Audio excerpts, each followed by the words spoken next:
தீபாவளி நெருங்கி வந்துடுச்சு. இன்றைக்கி தீபாவளி ஸ்வீட்ஸ் வரிசையில் நம்ம செய்ய போகிறது டோனட்ஸ் வந்து ரொம்ப ஈஸியாக வீட்லேயே செஞ்சிடலாங்க. டோனட் செய்கிறதுக்கு 1/4 கப் இல்லாட்டி 1/4 டம்ளர் அளவுக்கு காய்ச்சி ஆற வச்சு வடிகட்டி எடுத்த பால் எடுத்துருக்கேங்க. அதோட 1 ஸ்பூன் அளவுக்கு சீனி போட்டுக்கோங்க. அதே ஸ்பூனில் 1 ஸ்பூன் ஃபுல் ஸ்பூன் அளவுக்கு ஈஸ்ட்டு சேர்த்துக்கோங்க. ஈஸ்ட் வந்து புது ஈஸ்ட்டாக இருக்கணுங்க. அப்போ தான் நல்லா ஆக்டிவேட் ஆகும். அதை நல்லா கிளறி 5 நிமிஷம் வச்சுருங்க. வச்சதுக்கப்புறம் பார்த்திங்கன்னா நல்லா கெட்டியாக உங்களுக்கு கொஞ்சம் தயிர் மாதிரி இந்த பாருங்கள், இந்த மாதிரி பதத்துக்கு தெரிஞ்சு வந்திருக்கும். 2 கப் அளவுக்கு மைதா மாவு எடுத்துக்கோங்க. 2 கப்புனா 250 கிராம் மைதாங்க. அதோட நான் 2 ஃபுல் ஸ்பூன் அளவுக்கு நல்ல ரூம் டெம்பரேச்சரில் இருக்க உப்பில்லாத வெண்ணெயை சேர்த்துருக்கேன். அதோட ஒரே ஒரு முட்டையை உடச்சி ஊற்றிக்கோங்க. இப்போ இதோட ஒரு 3 ஸ்பூன் அளவுக்கு சீனி சேர்த்துக்கோங்க. அப்போ தான் நம்மளுக்கு மாவு நல்லா சாஃப்டாக வரும். அதோடு நம்ம எடுத்து வச்சுருக்க ஈஸ்ட்டை கொஞ்சம் கொஞ்சமாக சேர்த்து நல்லா கிளறி விட்டுக்கோங்க. ஒரு ஸ்டேஜில் நீங்கள் கை விட்டு பிணைய ஆரம்பிச்சிடலாம். ரொம்ப அழுத்தியும் பிணைய வேண்டாம், ரொம்ப சாஃப்டாகவும் பிணைய வேண்டாம். பிணையும் போது உங்களுக்கு கொஞ்சம் தண்ணி சேர்க்கணுன்னு தோணுச்சுன்னா நீங்கள் கொஞ்சம் போல் 2-3 சொட்டுக்கள் அளவுக்கு பால் விட்டுக்கோங்க. ரொம்பவும் சேர்த்துற வேண்டாம். இப்போ மாவு நல்லா பிணைஞ்சாச்சு. 5 நிமிஷத்துலேயே ரெடி ஆகிடுச்சு.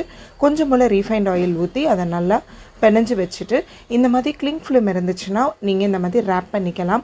இல்லைன்னா நல்ல ஈரமான துண்டு போட்டு நீங்கள் மூடி வச்சுக்கலாம். நான் ஒரு 1.5 மணி நேரம் அளவுக்கு வச்சுருக்கேன். இப்போ பாருங்கள், உங்களுக்கு அப்படியே டபுளாகவே நல்லா பொங்கி வந்துருச்சு.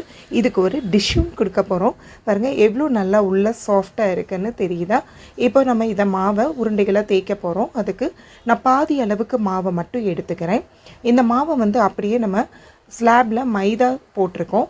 அந்த மைதா மாவு மேலே வச்சு ஒரு பக்கமாகவே தேய்க்கணுங்க. அதாவது பூரி சப்பாத்தி மாதிரி 2 பக்கம் பெரட்டி போட்டு தேய்க்கக்கூடாது. இப்போ ஒரு பக்கம் நீங்கள் அடிப்பக்கம் எது வச்சுருக்கீங்களோ அதுவே அடிப்பக்கமாக அப்படியே இருக்கணும். பூரிக்கட்டை வச்சு நல்லா உங்களுக்கு எவ்வளோ திக்னஸ் வேணுமோ நீங்கள் தேய்ச்சிக்கலாம்.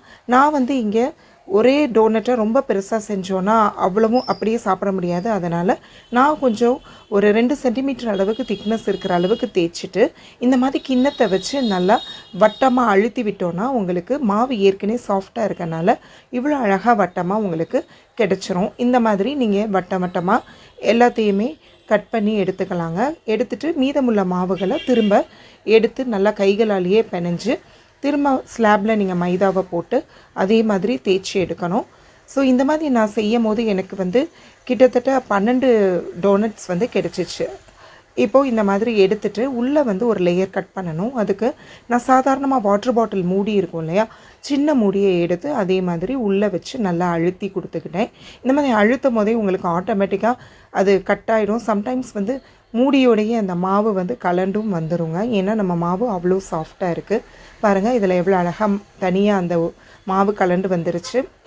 ஒரு தட்டில் பட்டர் பேப்பர் விரித்து அது மேலே இந்த பீசஸை வச்சு நான் லைட்டாக ஆயில் கோட் பண்ணிவிட்டு அதே பட்டர் பேப்பரால் மூடி வச்சுருக்கேன்.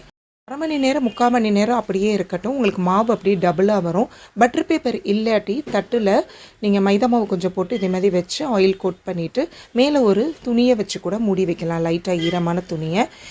சாக்லேட் டோனட் செய்கிறதுக்கு 1 கப் சீனி அதை மிக்சியில் நல்லா பொடி பண்ணி எடுத்துக்கிட்டேன். அதில் 1/4 கப் அளவுக்கு கொக்கோ பவுடர் போட்டு கொஞ்சம் போல் பால் கொஞ்சம் கொஞ்சமாக ஊற்றி இந்த மாதிரி நல்லா மிக்ஸ் பண்ணிக்கிட்டிங்கன்னா உங்களுக்கு அந்த மிக்சர் ரெடி ஆகிடுச்சு.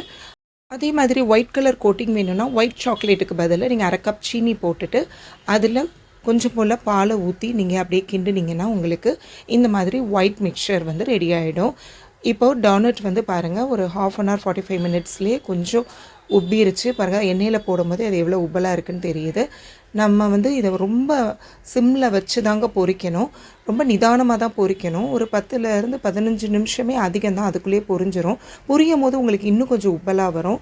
பார்த்து மெதுவாக திருப்பி போடுங்க. போட்ட உடனே திருப்பினீங்கன்னா உடஞ்சிரும். இந்த மாதிரி பொன்னிறமாக வர்ற வரைக்கும் மெதுவாக நீங்கள் திருப்பி போட்டு எடுத்து வச்சுக்கலாம். நம்மளுக்கு டோனட் வந்து ரெடி ஆகிடுச்சு. இதை அப்படியே எடுத்து திரும்ப நீங்கள் பட்டர் ஷீட்டில் வச்சிங்கன்னா கொஞ்சம் இருக்கிற ஆயிலெலாம் நல்லா உறிஞ்சிடும். இந்த டோனட் வந்து நீங்கள் அப்படியேவும் சாப்பிடலாம். ரொம்ப இனிப்பு இருக்காது. பாருங்கள், நம்ம பேக்கிங் பவுடர் சோடா எதுவுமே ஆட் பண்ணாமல் எவ்வளோ ஸ்பாஞ்சியாக நல்லா சாஃப்டாக இருக்குன்னு. நான் வந்து சாக்லேட் டோனட்டை வந்து வித்தியாசமாக டிப் பண்ண போகிறேன். ஒரு 3/4 வந்து டார்க் சாக்லேட்டில் வந்து அந்த கொக்கோ பவுடர் மிக்சரில் மிக்ஸ் பண்ணிவிட்டு மீதம் இருக்கிறத அந்த ஒயிட் மிக்சரில் ஸ்பூன் வச்சு நல்லா லேயரை கோட் பண்ணிக்கிட்டேன். இப்படியும் நீங்கள் செய்யலாம். இல்லைன்னா ஃபுல்லாக ஆஸ் யூஷுவல் நீங்கள் ஒரு பக்கமாக சாக்லேட்டில் டிப் பண்ணி எடுத்துகிட்டு கிட்ட சுகர் பால்ஸ் இந்த மாதிரி மைன்யூட்டாக கலராக டிஃப்ரெண்ட் கட்டில் இருந்துச்சுன்னா அதை வந்து தூவி விட்டுக்கலாம். அவ்வளோதான், செம சூப்பரான டோனட் வந்து ரெடி ஆகிடுச்சுங்க.